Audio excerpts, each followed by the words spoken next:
Hello, hello. Welcome back. I am so pleased to be here with Angela Howard. Angela and I got connected, what was it, like a year or so, maybe a little hmm bit more. And we just hit it off the first time we met. We're like, there's so much synergy between our work, but also our interests, our passions. And I'm super fascinated by your path of how you got into diversity and equity and inclusion work. So why don't you introduce yourself, and then I've got like a ton of questions for you. Yeah. Well, Kim, thank you so much for having me. First of all, it was a pleasure having you on the podcast, on my podcast. So the tables have turned. It's a beautiful thing to be on the other side. So thank you for that. Hi, everyone. My name is Angela Howard. I am an organizational psychologist and the CEO of a company called Call for Culture. And, we focus on culture transformation work. And what does that mean? Because I think we're throwing the word culture around a lot lately. And really, what we're focused on is how do you match organizations' words with their actions and ultimately connecting that back to their value system. So, from a behavioral perspective, how are we shifting and transforming organizations? And so that's a little bit about me. No, that's what makes this so awesome as partners because, I often say language leads to behavior. So I hmm got the language, I got the Yes. communications, you've got the culture, you've got the behavior. I love it. Just like two peas in a pod, our work. I love that. Exactly, exactly. So tell me more about what an organizational psychologist hmm does and what that background is and how do you apply that to your work? Yeah. So, I always like to say, IO psychologist. So the technical term for my degree is industrial organizational psychology.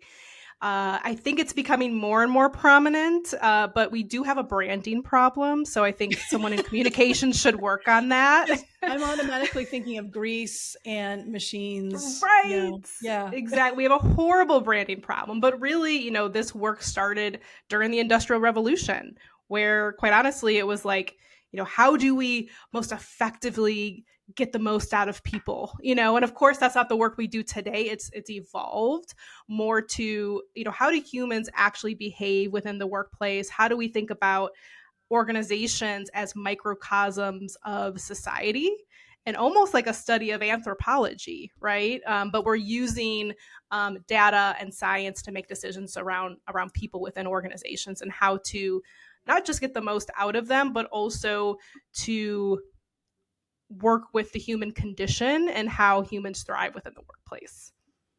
Okay. All right. So you were defining culture earlier. Mm-hmm.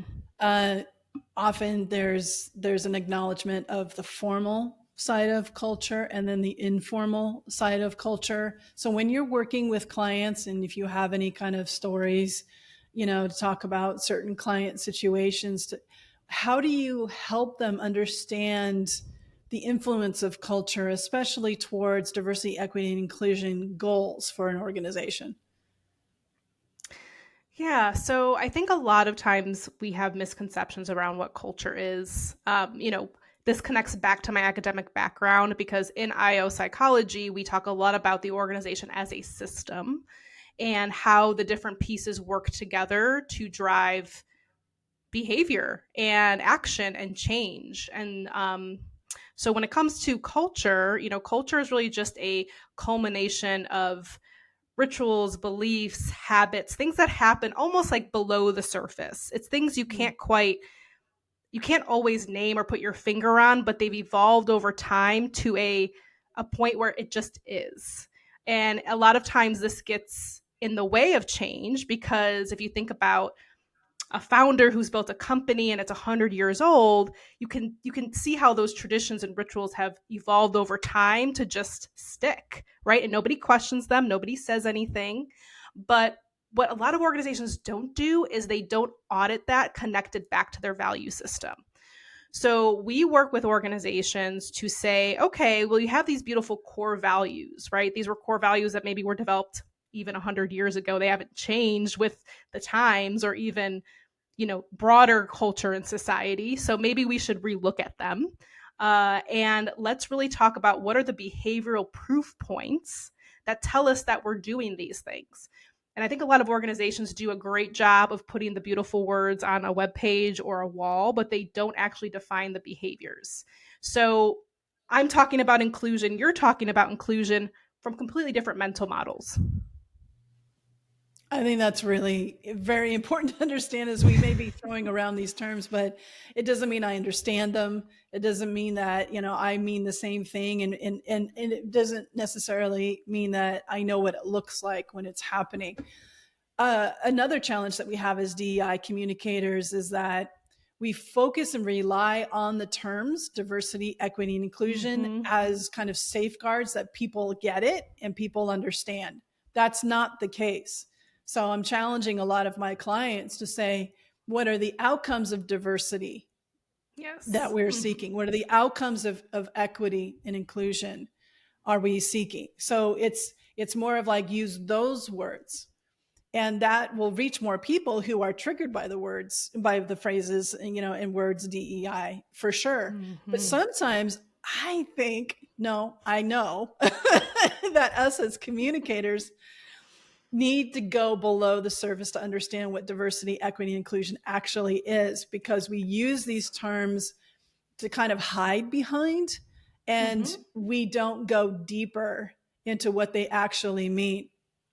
So, people who are kind of new to DEI or feel like it's being pressed upon them, I think one of the things that we've not done a good job as DEI communicators to do for these folks is to help them understand that DEI exists in Mm-hmm. culture. Wherever there's people, there's a culture that's created, co-created, and Yes.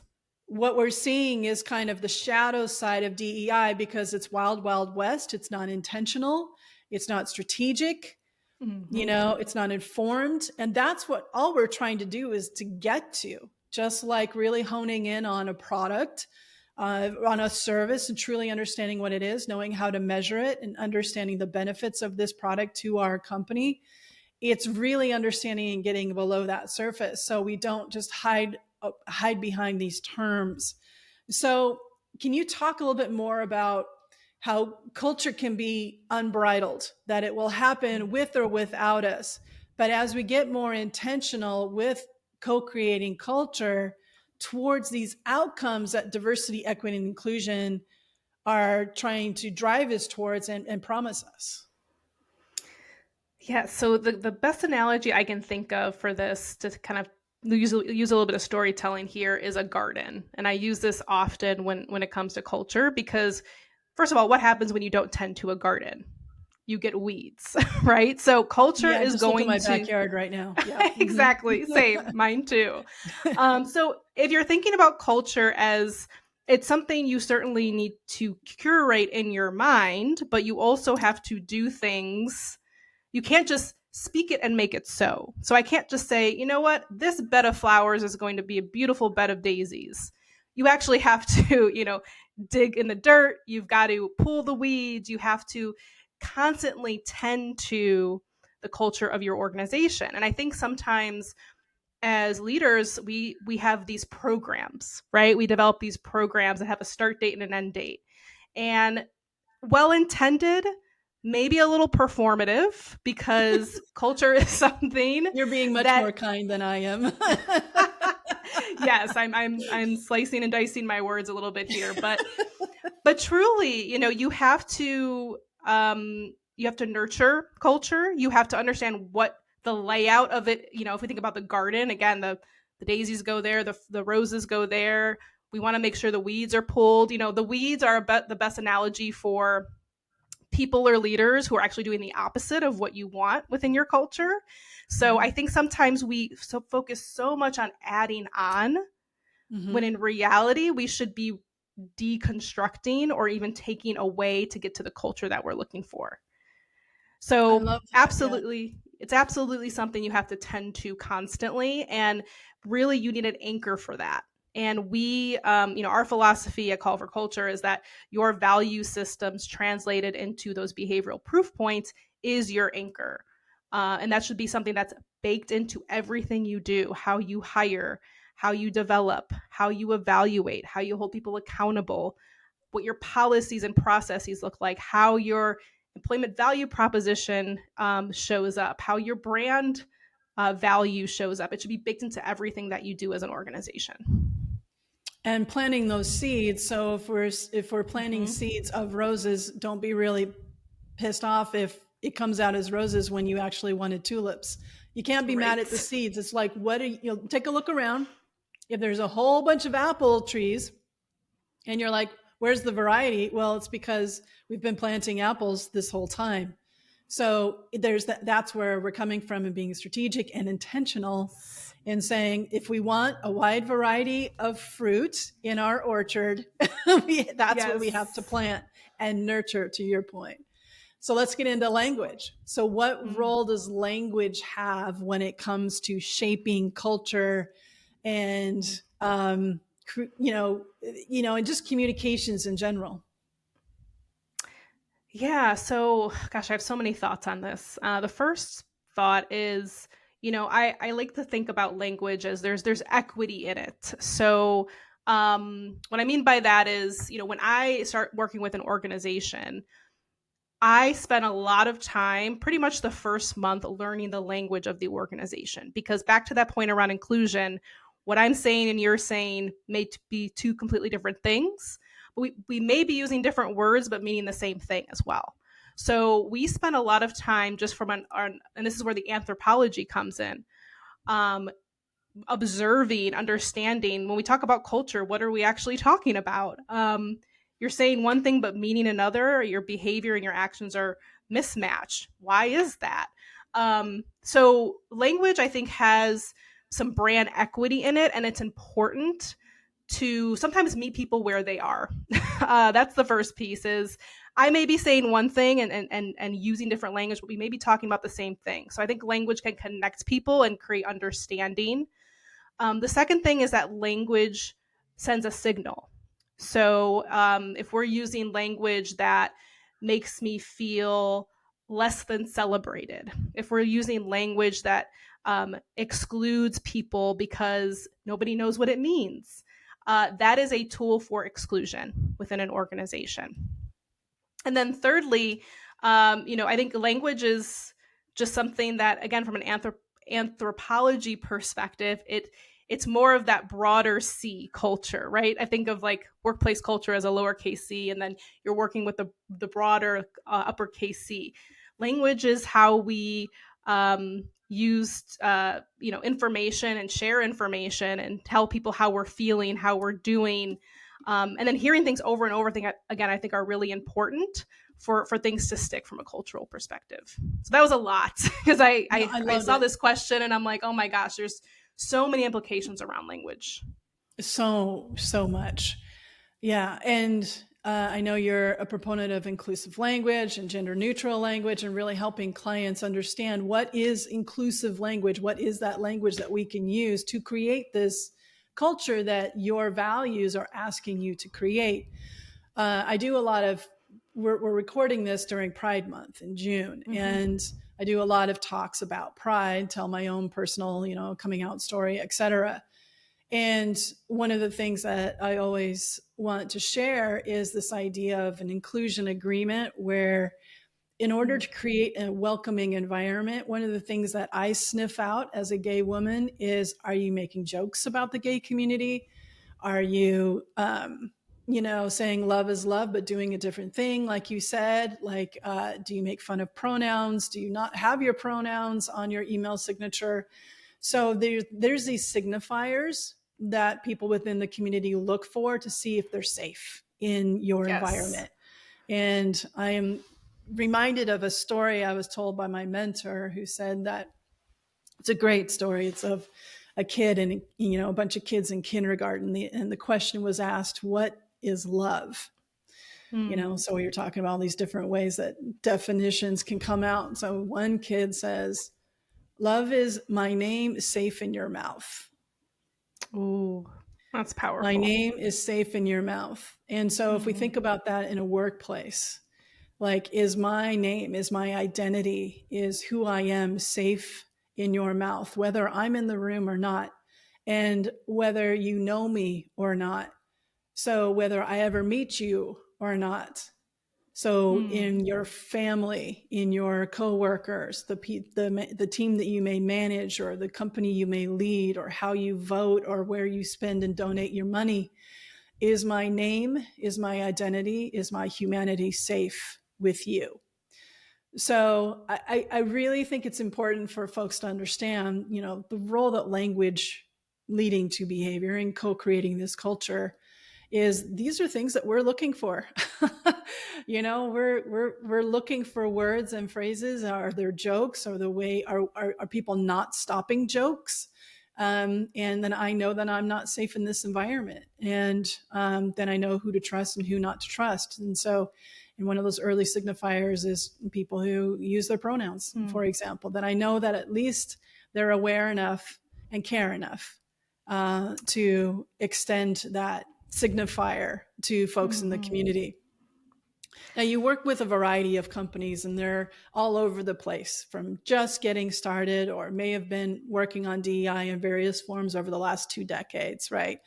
So Mhm. I'm super interested in what, in this day and time where we're experiencing right now, basically a DEI backlash from three Yes. years ago, the summer of 2020, where there was this thrust forward, where there was this requirement that we need to start talking about racism, sexism, ableism, heteronormativity, et cetera. We have to talk about it, but we all suck at talking about it, especially in a work environment. We have terrible or no role models for this.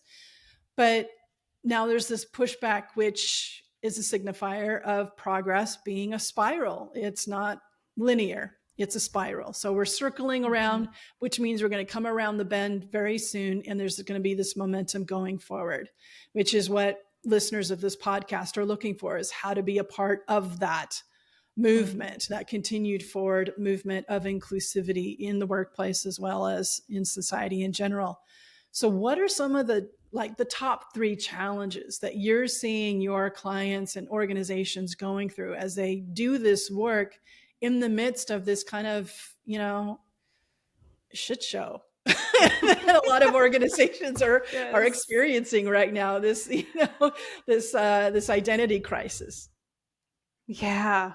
Yeah, it's so interesting to watch because I think I'm seeing one of two things. Either people are really doubling down on their values around this and they're saying it's even more important than it was before. Mm-hmm. Um, and those are the people we want to work with, right? Yeah. That's Yeah. one thing that I've learned in this work is that um, I would love to be able to change minds, and that is a part of our influence as communicators and as change makers. And I don't want to enter an organization and waste your money or my money if this Mm-hmm. is something you're not committed to do. So Right. it is this fine balance. Agreed. Or two, there's people who are doubling down on the other side and saying, you know what, we're just going to focus on customer centric operations. We're going to focus on things that, in the short term drive profit and aren't really a part of this sustainability conversation. My theory is those companies are going to fail. Yes, we'll see them in a year or two when it's going to be more expensive to fix. I'm right there with you. Exactly. So I think what the big themes that I'm finding as we're, because we go through an assessment process, we do kind of a reality check with organizations, we audit their value system. This is all part of our process. And at the end of the process, when we're presenting the results to them, the one thing that comes up every single time is leadership role modeling, Mm-hmm. is a lack of reality setting around how the executive team or the top level leaders are actually exemplifying, operationalizing the values in their day to day behavior. There's usually a realization that there's somebody at the top who is counter culture to what we're looking to build. Mm-hmm. And there's usually a lot of hard decisions that need to be made. I work with some companies where the CEO had lack of visibility that they had a problematic leader within the organization. And through our process, they realized, oh, one bad player in this is going to destruct our entire culture. And I will say that, your culture is your worst behavior at your organization. When I tell that to leaders, it kind of clicks for them. Like, oh, this is a question of integrity. I get it. It's not Yeah. just about a bunch of activity. It's also about my integrity as a leader, as a CEO, as a founder. And And they quickly start legacy. to, and legacy, absolutely. So that's a big aha moment. And there's some leaders who really are focused on that legacy, and there's some who just don't get that. And so it's kind of a coaching opportunity throughout our time together to help them understand how this is impacting their culture, how some of this is more lagging indicators versus leading Mhm. indicators. But I do believe, we can pretty quickly understand if the commitment is there up front pretty early on, or if it's performative. And I will say there seems to be a split of those two things, and we try to lean towards those companies who are committed to the work. Yeah, absolutely. That's why I've changed how I describe the kind of work that I do, is that I work with folks, primarily communicators and leaders who are serious about learning and applying diversity, equity, and inclusion to their communications on a daily basis. Mm-hmm. So yeah, I'm right there with you. And some people may have that intention you were talking about, that good intention, well Mm-hmm. intentioned. They Yes. think that they're serious about the work, but as I have found, and why I reached out to Janet Stovall to co-author a book with me on conscious communications in general, is that I find that a lot of communicators and leaders in particular don't understand what the work is. They meant what they put up in the summer of 2020 in Mm-hmm. the tweets, but they didn't really understand what the work is that's behind it. So yes, there's a lot of us DEI practitioners that we're not going to participate in performative work with clients, because that gives an excuse to leaders to say, see, it doesn't work, Yes. when Exactly. that it's not our work that failed, right? It could be just mostly an education of understanding what the work actually is, and just coming to that Mm-hmm. agreement up front to truly understand, Yes. are like, and are you in? And we'll take you where you are. We'll move Mm-hmm. you from where you are. You don't have to go 0 to 60, but and there's this whole amount of work that I'm sure that you see when you're making recommendations and do your roadmap, is sometimes, to your point, it's not always adding new things. Sometimes it's just reducing harm that makes the most benefit Yes. right off the top. let's Yes. let's start there. I would totally agree. And I think, and this is why we've become really clear up front when we work with clients, is we just want to be clear. You are doing the work. We are guiding you, because our goal is to work ourselves out of a job. We want this to be sustainable. You don't want to lean on us for a decade, like that's Mhm. not smart or conscious. And two, I think, a lot of times we work with clients, and not so much now because we've smartened up in the Mhm. process. But you get to that end point, and they see the results, and they're like, "Oh, well, not like that. We didn't want you to tell us that. Like we wanted you to tell us like what kind of training we need, or what kind of like monthly DE&I programs we should implement." And just like, well, you hired the wrong person. I am so sorry Yeah. we were misaligned, because that's not work that's going to impact anything. It's throwing Mhm. spaghetti at the wall and seeing what sticks. Um, so yeah, I'm totally with you. And there's a Harvard Business Journal research that I constantly share that talks about, it's data collected of over 1,000 different companies globally, actually, and these are all organizations that have DEI strategies.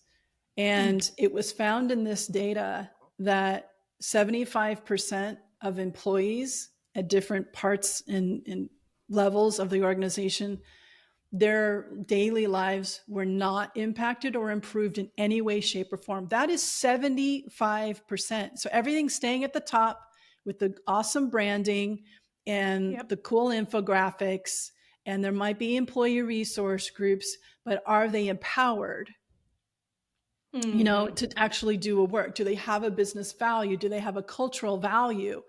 Are they supported in a way that actually has meaningful change and improved impact to folks' experience of the workplace culture. So there's a lot of education that has to go around. There's a lot of paradigms that we need to let go of, and redefinitions of Yes. what this work actually looks like. So when you're working with a client, are you working with the communications teams? And if so, what are you needing from them? What are you telling them that is their work to do as part of the successful outcomes of DEI? Yeah. So, like you said before, we work with organizations that all sizes, and sometimes we're working with organizations that don't have a communication team. So, one of the key parts of our process is all around messaging. And so, if there is a communications team, we work hand in hand with them to align messaging, to align modalities of messaging, the content around that messaging, to the initiative, but also to the sustainability of that initiative. So we want to work within the organizational structure of how things are actually communicated. I think that's kind of the first step. There's some basics around how does that company communicate today? So we like to meet them where they are, but we also challenge them and ask them to get creative on ensuring that we are inclusively talking to everyone within the organization. It's not just an email that's sent to 500 people with the same messaging. We're also using smaller containers of conversations and listening throughout the process. So sometimes we're coaching the communications team because it might be a more of a traditional communications team. But our goal is to create bilateral methods of listening and communicating. And we do that through a variety of modalities, but the goal is to plan that out ahead of time, work that plan, but then also kind of iterate as we go and as we learn things. So we want to be as strategic and intentional as possible, but with the flexibility to change as we go and to listen and to iterate. And communications really shape the culture.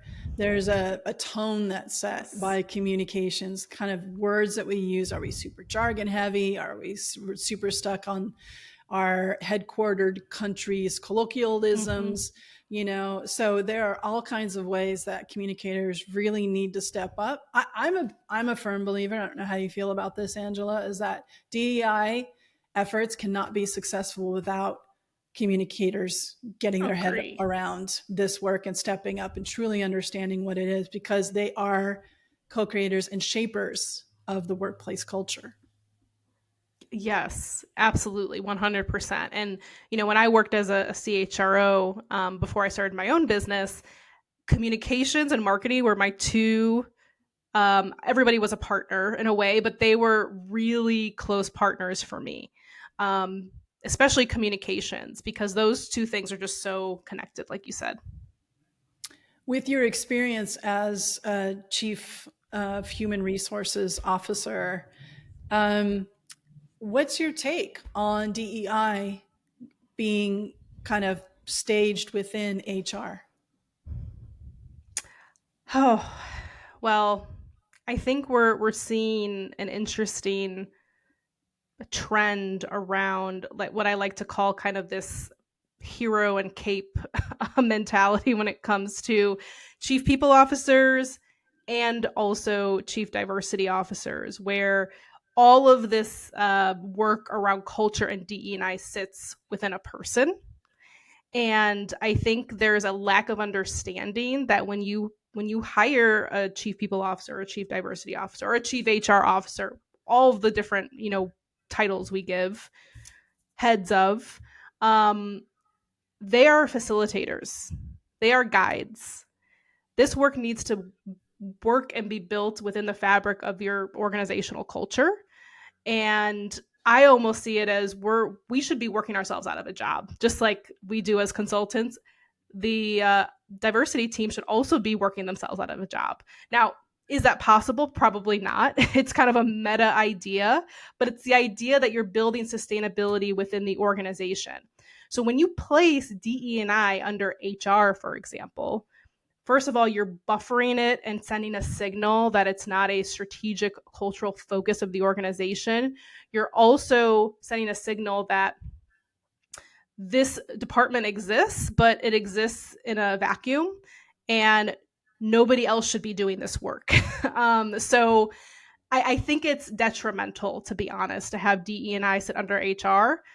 And I think it's detrimental if organizations are hiring DE&I experts or heads of thinking that that person is owning DE&I. I love those points, and I completely agree with you. You know, there's an unintentional side of like, oh, this is where it goes because there's budget, it's culture, it's employees. So like that demonstrates we don't really understand what DEI is, so we're going to put it in HR. Yes. And then there's sometimes an intentional putting it under HR because HR is always there to protect the company, and you know, the company first versus people first. And it could be there to kind of box in DEI and limit its scope and impact, but while looking like we're doing something. But it's Yes. actually not meaningful, which is why we're getting a lot of this performative and harm more than good.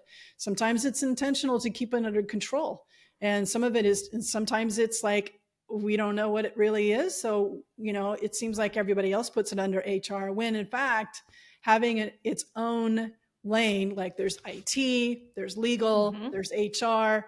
All of those groups are embedded across the entire organization. There's Yes. always a finance person in every department. There's always IT. There's always HR. Mm-hmm. DEI is no different. Communications should not be any different. There should be communications across, and there should be DEI Mm-hmm. across. So it's again flipping the script and really shifting the paradigms of how we understand, and taking the time, honestly, to truly understand what Yes. DEI is. We keep coming back to that because it Yes. just ties into the culture. Like if our culture, we haven't like, how do you feel about this, Angela? Mm. Something that I work with and with communicators is I challenge them by saying we have a real lack of imagination when it comes to diversity, equity, and inclusion. And Yes. so it's like we just kind of look around, even as leaders, we look around and just kind of see what is. Sometimes it's hard for us to like vision. Something my mentor says, pain pushes until vision pulls. We're in Mm. pain. Mm-hmm. Pain has been Mm-hmm. pushing us to do DEI. We were in pain in the summer of 2020. We're feeling a lot of pain. A lot of people are feeling it deeper and deeper. There's a lot of pain going on for the LGBTQ plus community right now, with over 550 anti, LGBTQ plus bills and the criminalization of people's existence. So Mm. there's a lot of pain that people are experiencing, and in some organizations that's enough to push them. But we actually have this tremendous opportunity to shift that momentum and actually be pulled by vision. That takes Yes. imagination. How do you do that with Yes. your clients and pulling them towards this vision of understanding how their culture and their organization will be improved through this work with you? Yeah, it's a multitude of things, but I think the first one is really the reality check of the gap as to, so what we do in the beginning with our clients is we do something called purpose alignment, and that is really like the development, the memorialization of our value system and those behavioral proof points. Then we assess, and what we typically hear is, we thought we were here, but we're actually, the gap is actually this wide, right? Like talking Mm-hmm. to the people within the organizations, like the whole executive team is like, yeah, we're inclusive. We implement all these equity practices, and they just like throw out buzzwords, right? Yeah, yeah, But then yeah. you ask the people, and they're like you said, 75% of people don't feel anything. They're like, nope. My leader still makes me feel super unsafe. I'm Right. walking on eggshells. I'm not recognized for my work. I don't feel celebrated. I don't feel like my identity is celebrated. I hear off-putting jokes and microaggressions. So the first thing is really to present the data, the reality. And then, we align that with their purpose, the purpose workshop that we work with them on, to say, okay, how do we start to close the gap? And this is again a multi-year and multi-decade journey. This is not just about implementing a few things and saying, oh, look, we did it. We remeasure, hopefully reassess every year to see how we're closing the gap, and we continue being consistent with the evaluation on our value system.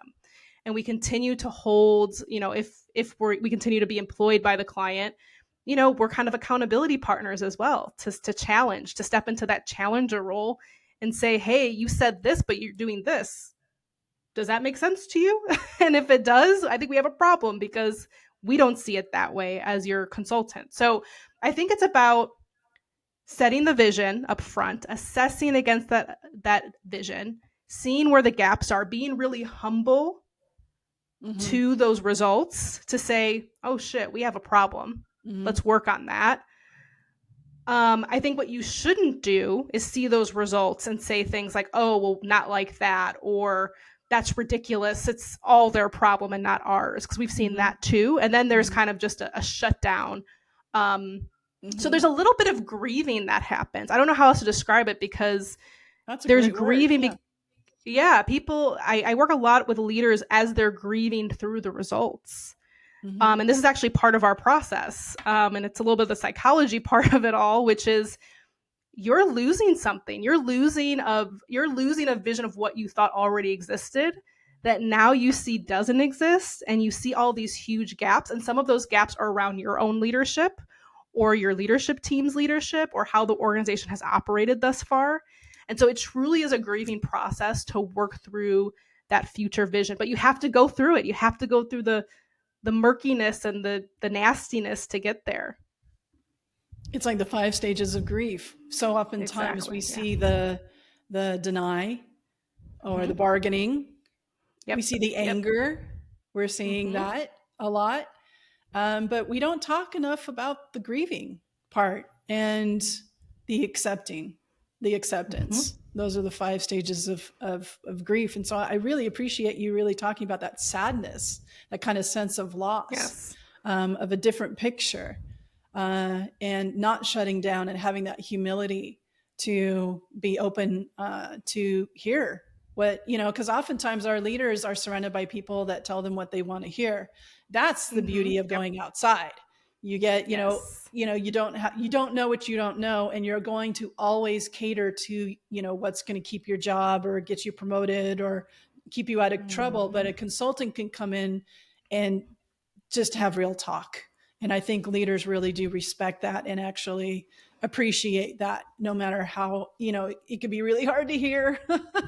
Yes, so absolutely. Let me, ask you this. This is something that I ask everybody, and I really look forward to your answer as well on this. Is the name of the podcast is Communicate Like You Give a Damn, right? So what does that sound like in your work to you? What does it feel like? What does it look like? What does it sound like to communicate like you give a damn?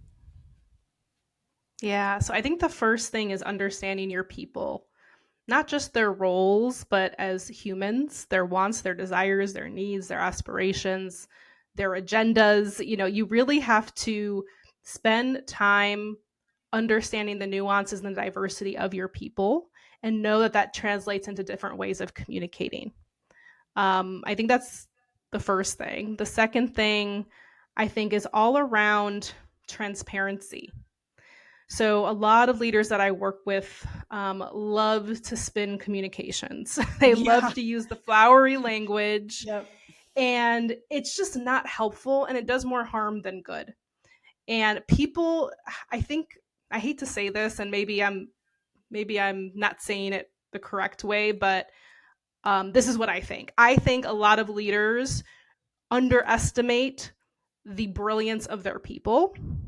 And they think if they spin results or spin communications, they're just gonna like smile and go along with it. People are not dumb. People are really, really smart. And so when they can see right through the bullshit. So when you're constantly communicating about how great everything is, you're getting the eye rolls, trust me. So I think communicating like you give a damn is also being able to say the hard shit, being vulnerable as a leader, saying, you know what? Things aren't going well right now. We've had a focus on DE&I, but we're not seeing any impact, and that's a problem. And Yes. here's what we're going to do about it. Like, just be real, because Own if it. you're not, people are going to roll their eyes, and you're going to destroy the integrity of whatever kind of culture transformation you're looking to make. Thank you for saying all that. Yeah. Yeah, it's just how refreshing would it be to hear an organization actually own where they are. You take responsibility for it. I was working with an insurance client, Yes. and the CEO said we had a much more racially diverse group of staff than we do now. And the only thing I Mm, can say to that is we took our eye off the ball. Now it's a sports yeah. analogy, but one that I understand personally, to where it's like, yeah, if you're not intentional, and it's not a one and done, like you said, it's not like a chiropractic adjustment. We just, it's one and then we never have to have an adjustment again. It's an ongoing work. It's a Mm-hmm. deepening work. There's always something to learn. So The other you thing, have to stick just I with wanted. it. You just have to Mm-hmm. stick with it. Otherwise it will get out of hand again. Which is what we're also seeing with the LGBTQ plus community, is that we can't take our rights for granted, for example. Go ahead. And I wanted to mention that because we are in Pride Month, and I think this month has usually been and it still is, a time for celebration. Um, and to your point, the community's rights are being questioned. The very existence of their bodies and humanity are being questioned. So I think the messaging right now, this is a great example of messaging where we can be real to say, we want to be an organization that celebrates this community, but let's be real. We are at the very basic bottom of the pyramid right now around safety. People don't even feel safe. Mm-hmm. That's true. So all of the messages around celebrating pride and all these things, I think those are met with eye rolls, at Mm-hmm. least from me. When I'm seeing an organization or somebody post about Pride Month and it's time to celebrate, I'm like, people are afraid for their lives. Let's That's talk true. about that Yep. before we talk about celebration, because that is the pressing contextual issue right now. So I think there's this balance of getting us, to your point, moving towards this vision of what should be, but also acknowledging where we are and having those tough conversations of where we are, and especially if we're not doing well, uh, talking about that and being transparent. Thank you for saying that. I know you're a strong ally, and I really, really, really appreciate that Yes. you said that.